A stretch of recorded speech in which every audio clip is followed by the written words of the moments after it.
Life is so scary and so confusing. I wish things could be more clear. There's nothing scary about life if you are not attached to results. You mean if you don't want anything? That's right. Choose, but don't want. That's easy for people who don't have anyone depending on them. What if you have a wife and children? The path of the householder has always been a most challenging path, perhaps the most challenging. As you point out, it is easy to want nothing when you're only dealing with yourself. It is natural when you have others you love to want only the best for them. Well, it hurts when you can't give them all that you want them to have. A nice home, some decent clothes, enough food. I feel as though I've been struggling for 20 years just to make ends meet, when I still have nothing to show for it. You mean in terms of material wealth? I mean in terms of just some of the basics that a man would like to pass on to his children. I mean in terms of some of the very simple things a man would like to provide for his wife. I see. You see it as your job in life to provide all these things. Is that what you imagine your life to be about? I'm not sure I'd state it that way. This is not what my life is about. But it sure would be nice if this could be a byproduct at least. Well, let's go back then. What do you see your life being about? That's a good question. I've had a lot of different answers to that through the years. What is your answer now? Well, it feels as though I have two answers to that question. The answer I'd like to see and the answer I'm seeing. What's the answer you'd like to see? I'd like to see my life being about the evolution of my soul. I'd like to see my life being about expressing and experiencing the part of me I love most, the part of me that is compassion and patience and giving and helping, the part of me that is knowing and wise, forgiving, and love. Sounds like you've been listening to me. Yes, it's beautiful on an esoteric level, but I'm trying to figure out how to practicalize that. So the answer to your question that I see being real in my life is that it's about day-to-day survival. Oh, and you think one precludes the other. Well, You think esoterics preclude survival. the truth is, I'd like to do more than just survive. I've been surviving all these years. I notice I'm still here, but I'd like the struggle for survival to end. I see that just getting by from day to day is still a struggle. I'd like to do more than just survive. I'd like to prosper. And what would you call prospering? Having enough that I don't have to worry where my next dollar is coming from. Not having to stress and strain just to make the rent or handle the phone bill. I mean, I hate to get so mundane, but we're talking real life here, not an airy-fairy, spiritually romanticized picture of life. Do I hear a little anger there? Not anger so much as frustration. I've been at the spiritual game for over 20 years now, and look where it's gotten me. One paycheck away from the poorhouse. And now I've just lost my job, and it looks like the cash flow has stopped again. I'm getting really tired of the struggle. I'm 49 years old, and I'd like to have some security in life so I could devote more time to God stuff, to soul evoluting. That is where my heart is, but it's not where my life allows me to go. Well, you've said a mouthful there, and I suspect you're speaking for a whole lot of people when you share that experience. I'm going to respond to your truth one sentence at a time so that we can easily track and dissect the answer. You've not been at this spiritual game for 20 years. You have been barely skirting the edges of it. This is not a spanking, by the way. This is just a statement of the truth. I'll concede that for 2 decades you've been looking at it, flirting with it, experimenting now and then, but I haven't felt your truest commitment to the game until just recently. Let's be clear that being at the spiritual game means dedicating your whole mind, your whole body, your whole soul to the process of creating self in the image and likeness of God. This is the process of self-realization about which Eastern mystics have written. This is the process of salvation to which much Western theology has devoted itself. This is a day-to-day, hour-to-hour, moment-to-moment act of supreme consciousness. It is a choosing and a re-choosing every instant. It is ongoing creation, conscious creation, creation with a purpose. It is using the tools of creation we have discussed and using them with awareness and sublime intention. That is playing this spiritual game. Now, how long have you been at this? I haven't even begun. Don't go from one extreme to the other, and don't be so hard on yourself. You have been dedicated to this process, and you're actually engaged in it, more than you'll give yourself credit for. But you haven't been doing so for 20 years, or anything close to that. Yet the truth is, how long you have been engaged in it is not important. Are you engaged in it now? That's all that matters. Let's move on with your statement. You ask us to look where it's gotten you, and you describe yourself as being one step away from the poorhouse. I look at you and see quite a different thing. I see a person who's one step away from the rich house. You feel you are one paycheck from oblivion, and I see you as one paycheck from nirvana. Now, much depends, of course, on what you see as your pay and to what end you are working. If the object of your life is to acquire what you call security, I see and understand why you feel you are one paycheck away from the poorhouse. Yet even this assessment is open to correction, because with my pay, all good things come to you, including the experience of feeling secure in the physical world. My pay, the payoff you get when you work for me, provides a great deal more than spiritual comfort. Physical comfort, too, can be yours. Yet the ironic part about all this is that once you experience the kind of spiritual comfort my payoff provides, the last thing you'll find yourself worrying about is physical comfort. Even the physical comfort of members of your family will no longer be a concern to you. For once you rise to a level of God consciousness, you will understand that you are not responsible for any other human soul, and that while it is commendable to wish every soul to live in comfort, each soul must choose, is choosing, its own destiny this instant. Clearly, it is not the highest action to deliberately abuse or destroy another. Clearly, it is equally inappropriate to neglect the needs of those you have caused to be dependent on you. Your job is to render them independent, to teach them as quickly and completely as possible how to get along without you. For you are no blessing to them as long as they need you to survive, but bless them truly only in the moment they realize you are unnecessary. In the same sense, God's greatest moment is the moment you realize you need no God. I know. This is the antithesis of everything you've ever been taught. Your teachers have told you of an angry God, a jealous God, a God who needs to be needed. And that is not a God at all, but a neurotic substitute for that which would be a deity. A true master is not the one with the most students, but one who creates the most masters. A true leader is not the one with the most followers, but one who creates the most leaders. A true king is not the one with the most subjects, but one who leads the most to royalty. A true teacher is not the one with the most knowledge, but one who causes the most others to have knowledge. And a true God is not one with the most servants, but one who serves the most, thereby making gods of all others. For this is both the goal and the glory of God, that my subjects shall be no more, and that all shall know God not as the unattainable, but as the unavoidable.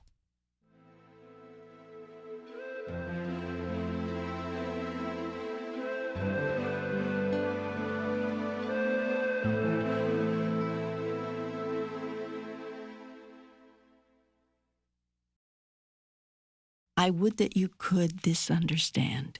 Your happy destiny is unavoidable. You cannot not be saved. There is no hell except not knowing this. So now, as parents, spouses, and loved ones, seek not to make of your love a glue that binds, but rather a magnet that first attracts, then turns around and repels, lest those who are attracted begin to believe they must stick to you to survive. Nothing could be further from the truth. Nothing could be more damaging to another. Let your love propel your beloveds into the world and into the full experience of who they are. In this will you have truly loved. It is a great challenge, this path of the householder. There are many distractions, many worldly concerns. The ascetic is bothered by none of these. He has brought his bread and water and given his humble mat on which to lie. And he can devote his every hour to prayer, meditation, and contemplation of the divine. How easy to see the divine under such circumstances. How simple a task. But give one a spouse and children. See the divine in a baby who needs changing at 3 a.m. See the divine in a bill that needs paying by the first of the month. Recognize the hand of God in the illness that takes a spouse, the job that's lost, the child's fever, the parent's pain. Now we are talking saintliness. I understand your fatigue.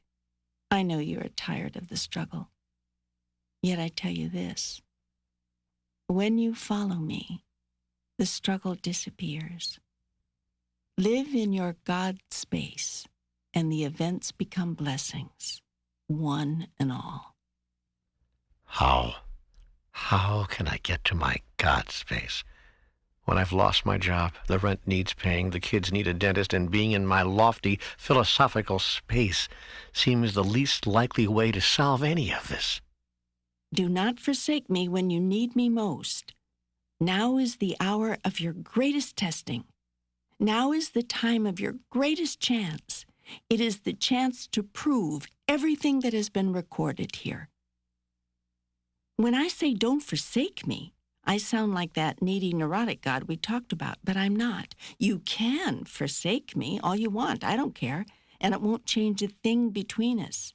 I merely say this in answer to your questions. It is when the going gets tough that you so often forget who you are and the tools I have given you for creating the life that you would choose.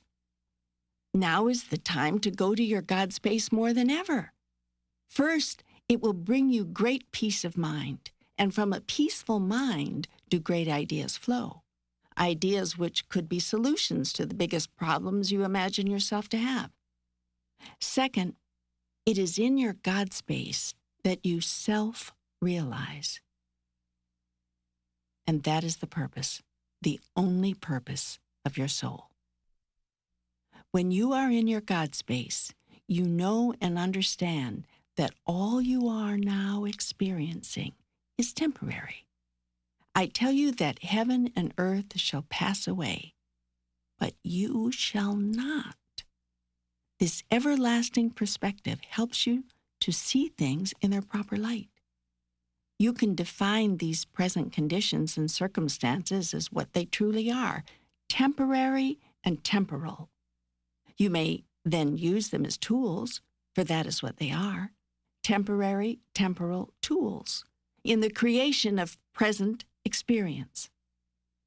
Just who do you think you are? In relationship to the experience called lose a job, who do you think you are? And perhaps more to the point, who do you think I am? Do you imagine this is too big a problem for me to solve? Is getting out of this jam too big a miracle for me to handle? I understand that you may think it's too big for you to handle, even with all the tools I've given you, but do you really think it's too big for me? Well, I know intellectually that no job is too big for God, but emotionally, I guess I can't be sure. Not whether you can handle it, but whether you will. I see. So it's a matter of faith. Well, yes. You don't question my ability, you merely doubt my desire. You see, I still live this theology that says there may be a lesson in here somewhere for me. I'm still not sure I'm supposed to have a solution. Maybe I'm supposed to have the problem. Maybe this is one of those tests my theology keeps telling me about. So I worry that this problem may not be solved, that this is one of those you're going to let me hang here with. Perhaps this is a good time to go over once more how it is that I interact with you, because you think it is a question of my desire, and I'm telling you it's a question of yours. I want for you what you want for you. Nothing more, nothing less. I don't sit here and make a judgment, request by request, whether something should be granted you. My law is the law of cause and effect, not the law of we'll see. There is nothing you can't have if you choose it. Even before you ask, I will have given it to you. Do you believe this? Nope. I'm sorry, I've seen too many prayers go unanswered. Don't be sorry. Just always stay with the truth of your experience. I understand that. I honor that. That's okay with me. Good, because I don't believe that whatever I ask, I get. My life has not been a testimony to that. In fact, I rarely get what I ask for. When I do, I consider myself damn lucky. That's an interesting choice of words. You have an option, it seems. In your life, you can either be damned lucky or you can be blessing lucky. I'd rather you be blessing lucky, but of course, I'll never interfere with your decisions. I tell you this, you always get what you create, and you are always creating. I don't make a judgment about the creations that you conjure. I simply empower you to conjure more and more and more and more. If you don't like what you've just created, choose again. My job as God is to always give you that opportunity. Now you're telling me that you haven't always gotten what you've wanted. Yet I'm here to tell you that you've always gotten what you called forth.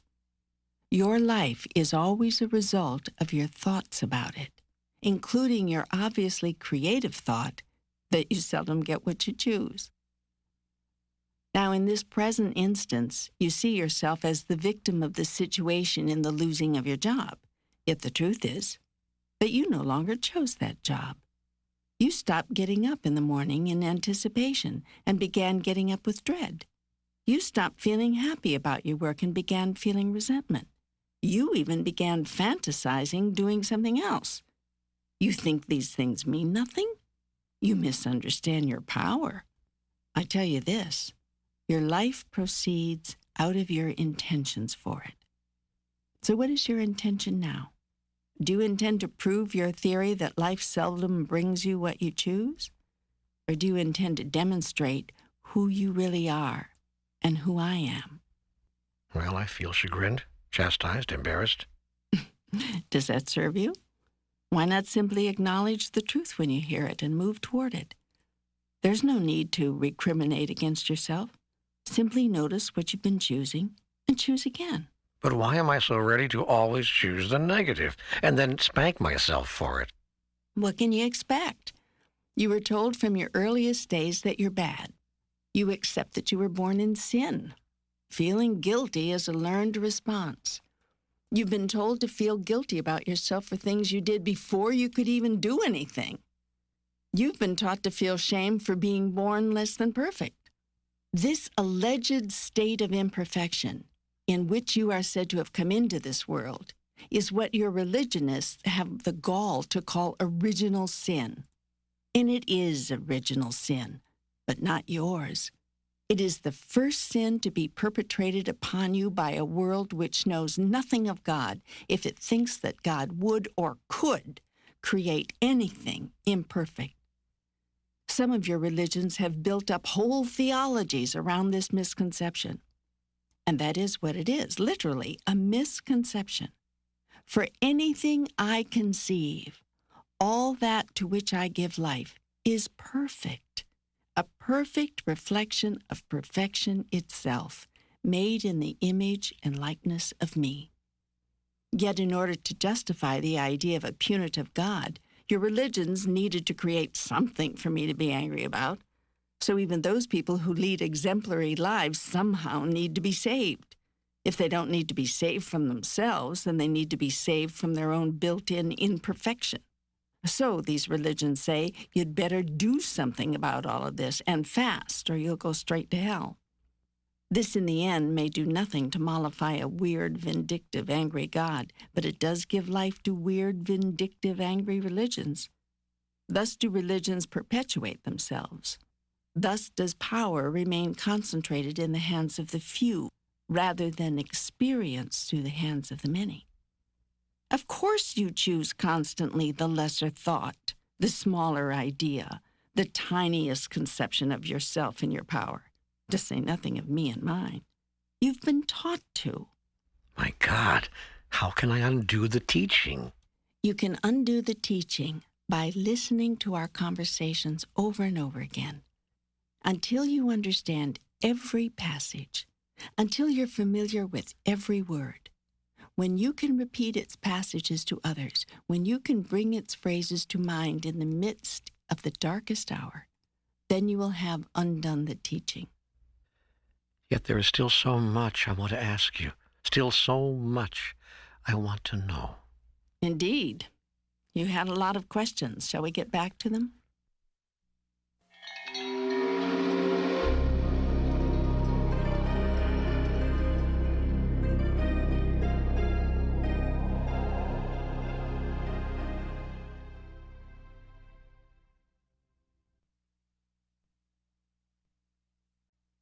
When will I learn enough about relationships to be able to have them go smoothly?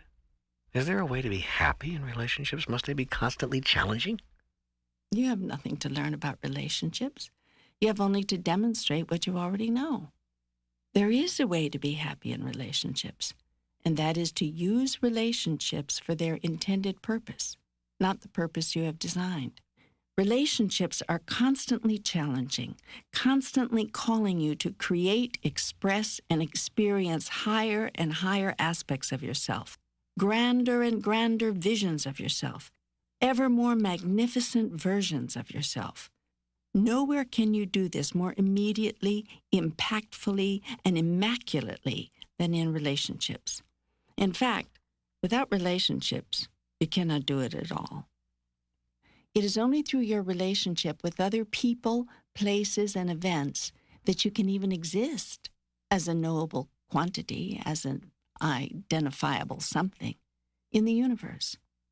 Remember, absent everything else, you are not. You only are what you are relative to another thing that is not. That is how it is in the world of the relative, as opposed to the world of the absolute, where I reside. Once you clearly understand this, once you deeply grasp it, then you intuitively bless each and every experience, all human encounter, and especially personal human relationships, for you see them as constructive in the highest sense. You see that they can be used, must be used, are being used, whether you want them to be or not, to construct who you really are. That construction can be a magnificent creation of your own conscious design, or a strictly happenstance configuration. You can choose to be a person who has resulted simply from what has happened, or from what you've chosen to be and do about what has happened. It is in the latter form that creation of self becomes conscious. It is in the second experience that self becomes realized. Bless, therefore, every relationship and hold each as special and formative of who you are and now choose to be. Now, your inquiry has to do with individual human relationships of the romantic sort, and I understand that. So let me address myself specifically and at length to human love relationships, these things which continue to give you such trouble. When human love relationships fail, relationships never truly fail except in the strictly human sense that they did not produce what you want.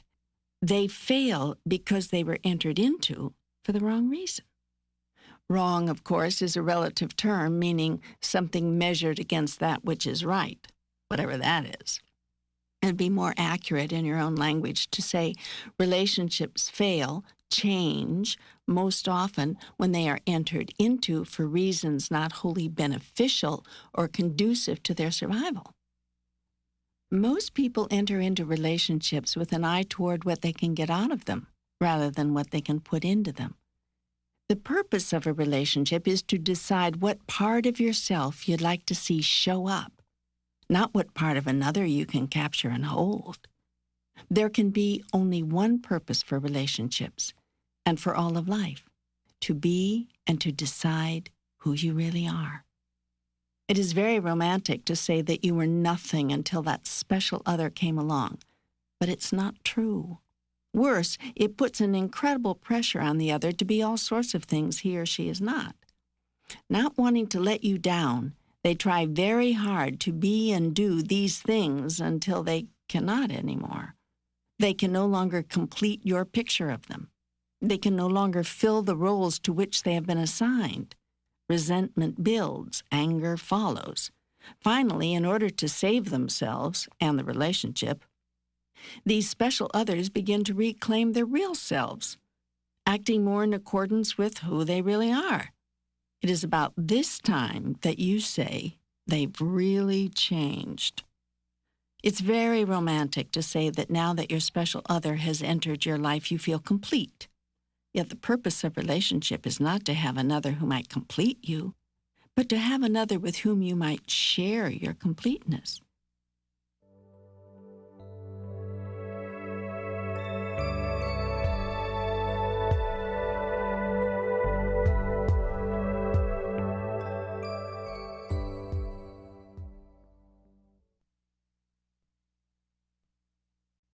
Here is the paradox of all human relationships. You have no need for a particular other in order for you to experience fully who you are, and without another, you're nothing. This is both the mystery and the wonder, the frustration and the joy of the human experience. It requires deep understanding and total willingness to live within this paradox in a way which makes sense. I observe that very few people do. Most of you enter your relationship-forming years ripe with anticipation, full of sexual energy, a wide-open heart, and a joyful, if eager, soul. Somewhere between 40 and 60, and for most it is sooner rather than later, you've given up on your grandest dream, set aside your highest hope, and settled for your lowest expectation, or nothing at all. The problem is so basic, so simple, and yet so tragically misunderstood. Your grandest dream, your highest idea, and your fondest hope has had to do with your beloved other rather than your beloved self. The test of your relationships has had to do with how well the other lived up to your ideas and how well you saw yourself living up to his or hers. Yet the only true test has to do with how well you live up to yours. Relationships are sacred because they provide life's grandest opportunity, indeed, its only opportunity, to create and produce the experience of your highest conceptualization of self. Relationships fail when you see them as life's grandest opportunity to create and produce the experience of your highest conceptualization of another. Let each person in relationship worry about self. What self is being, doing, and having? What self is wanting, asking, giving? What self is seeking, creating, experiencing? And all relationships would magnificently serve their purpose and their participants. Let each person in relationship worry not about the other, but only about self. This seems a strange teaching, for you've been told that in the highest form of relationship, one worries only about the other. Yet I tell you this, your focus upon the other, your obsession with the other, is what causes relationships to fail. What is the other being? What is the other doing? What is the other having? What is the other saying, wanting, demanding? What is the other thinking, expecting, planning? The master understands that it doesn't matter what the other is being, doing, having, saying, wanting, demanding. It doesn't matter what the other is thinking, expecting, planning. It only matters what you are being in relationship to that. The most loving person is the person who is self-centered. That is a radical teaching. Not if you look at it carefully. If you cannot love yourself, you cannot love another. Many people make the mistake of seeking love of self through love of another. Of course, they don't realize they are doing this. It's not a conscious effort. It's what's going on in the mind, deep in the mind, in what you call the subconscious. They think, if I can just love others, they will love me, then I will be lovable, and I can love me. The reverse of this is that so many people hate themselves because they feel there is not another who loves them. This is a sickness. It's when people are truly lovesick, because the truth is, other people do love them, but it doesn't matter. No matter how many people profess their love for them, it's not enough. First, they don't believe you. They think you are trying to manipulate them, trying to get something. How could you love them for who they truly are? No, there must be some mistake. You must want something. Now, what do you want? They sit around trying to figure out how anyone could actually love them, so they don't believe you and embark on a campaign to make you prove it. You have to prove that you love them. To do this, they may ask you to start altering your behavior. Second, if they finally come to a place where they can believe you love them, they begin at once to worry about how long they can keep your love. So in order to hold on to your love, they start altering their behavior. Thus, two people literally lose themselves in a relationship. They get into the relationship hoping to find themselves, and they lose themselves instead. This losing of the self in a relationship is what causes most of the bitterness in such couplings.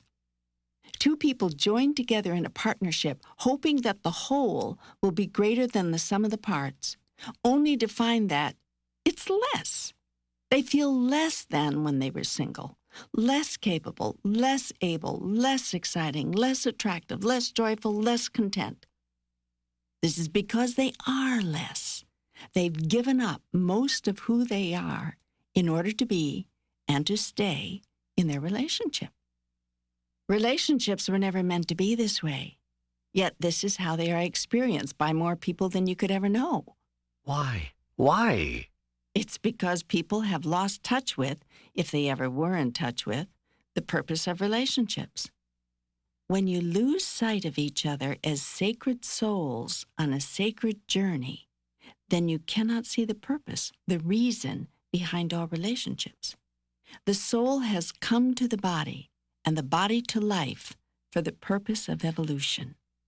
You are evolving, you are becoming, and you are using your relationship with everything to decide what you are becoming. This is the job you came here to do. This is the joy of creating self, of knowing self, of becoming consciously what you wish to be. It is what is meant by being self-conscious. You have brought yourself to the relative world so that you might have the tools with which to know and experience who you really are. Who you are is who you create yourself to be in relationship to all the rest of it. Your personal relationships are the most important elements in this process. Your personal relationships are therefore holy ground. They have virtually nothing to do with the other, yet because they involve another, they have everything to do with the other. This is the divine dichotomy. This is the closed circle. So it is not such a radical teaching to say, "Blessed are the self-centered, for they shall know God." It might not be a bad goal in your life to know the highest part of yourself and to stay centered in that. Your first relationship, therefore, must be with yourself. You must first learn to honor and cherish and love yourself.